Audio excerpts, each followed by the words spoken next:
Texas's new abortion law. A new report says Montgomery County Police failed to report certain kinds of traffic stops. This is Kyle Cooper. A multi-car wreck ends with an Annapolis man attacking police. I'm Shayna Stulin. It's 3 o'clock. This is CBS News on the Hour, your home for original reporting.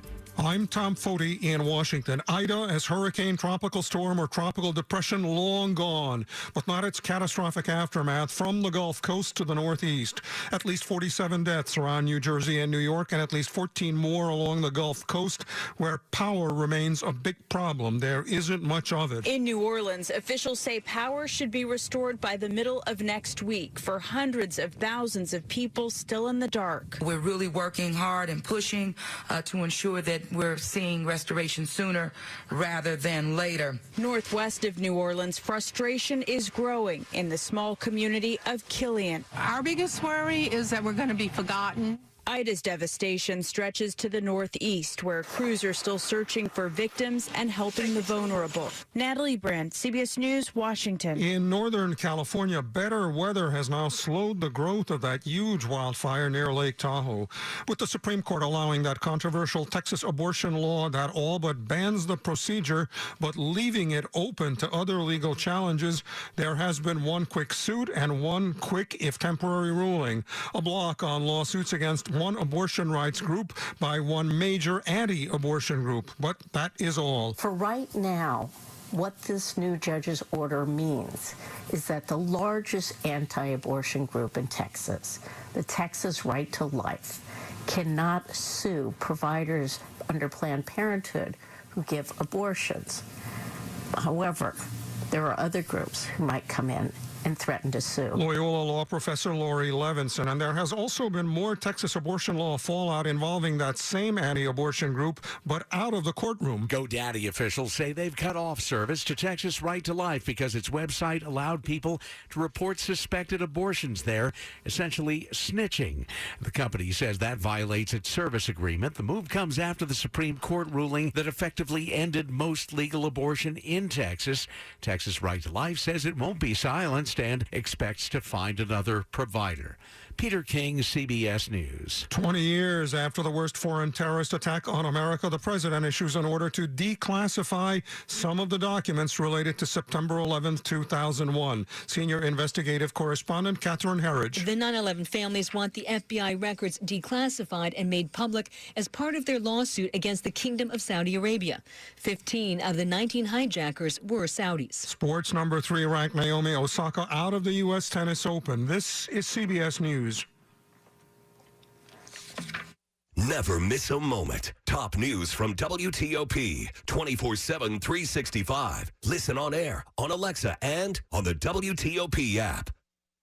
The pandemic's reminded us we live in a sea of airborne germs that can assault us with every breath. Your nose is the body's first line of defense by helping filter out allergens, bacteria, and viruses before they reach your lungs. But like any air filter, the more clogged up it gets, the less it works. So how do you clean your nose? I'm Martin Hoke, and I didn't invent nasal irrigation. The neti pot's been around thousands of years. But I did invent Navage to make cleaning your nose easy. Navage uses powered suction to flush out mucus and germs that cause congestion, or worse, can make you sick. Over 2 million people use Navage to breathe better, sleep deeper, snore less, and feel healthier without drugs. Navage has over 70,000 online reviews averaging 4.7 stars because it works and it's easy to use. Go to Navage.com or find Navage at Walgreens, CVS, Rite Aid, Bed Bath, and Target. Now available with eucalyptus for a spa-like experience. Navage. N-A-V-A-G-E. Clean nose, healthy life. WTOP at 3:04. It's Saturday morning, everybody. We've waited to the long holiday weekend. It is September 4th, partly to mostly sunny today, warmer, high around 80 degrees. We're at 65 right now.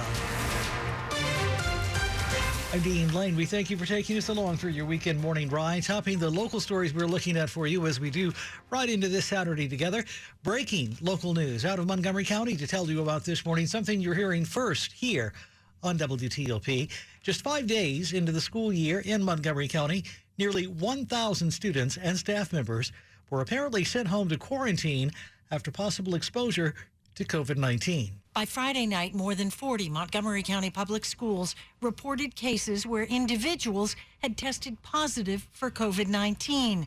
And that triggered cases where entire classes of unvaccinated students were sent home to quarantine. Boyende Onijala, spokesperson for the county school system, said that included 1,000 students and staff members. We understand the disruption for families, but we have to ensure the safety of our students and staff. And so the next best thing is making sure that they can receive live instruction during their quarantine period. Dr. Monifa McKnight, the county's interim superintendent, announced updated guidance from county health officials explaining the quarantine period would last 10 days. Frustrated parents said it seemed the school system didn't have a clear policy going into the school year. Heinz Weaver Inc. has a fourth grader at Drew Elementary School. Until we get them vaccinated, we need to go back to virtual. Kate Ryan, WTOP News. A new data out Friday shows that more and more children apparently are getting coronavirus, according to the American Academy of Pediatrics, as well as the Children's Hospital Association.